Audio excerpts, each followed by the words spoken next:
Откако креираше патека низ југоисточниот дел на Карибите, ураганот Берил ја помине Јамајка, каде што рибарите како Клајв Девис ги осигураа своите чамци. Се разви толку брзо од тропска бура, ваков немало. Овогодинешната сезона на урагани веќе испишува историја, велат научниците. Она што е невообичаено е што се формираат порано во текот на годината отколку што очекувавме. Обично добиваме вакви жестоки бури во август и септември, а оваа година има во јуни и почетокот на јули.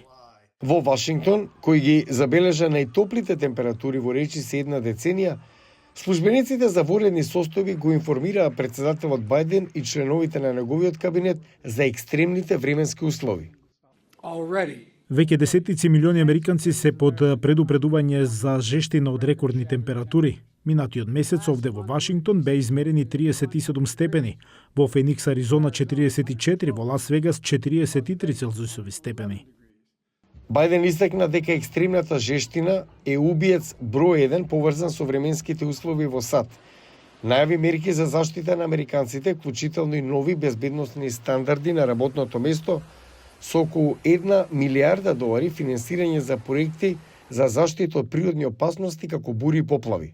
Сцени кои веќе доаѓаат ширум светот, од места како Нью Делхи, Индија, кои сега се справуваат со обилни врнежи, откако забележа рекордна висока температура од речиси 53 степени Целзиусови, кон крајот на мај.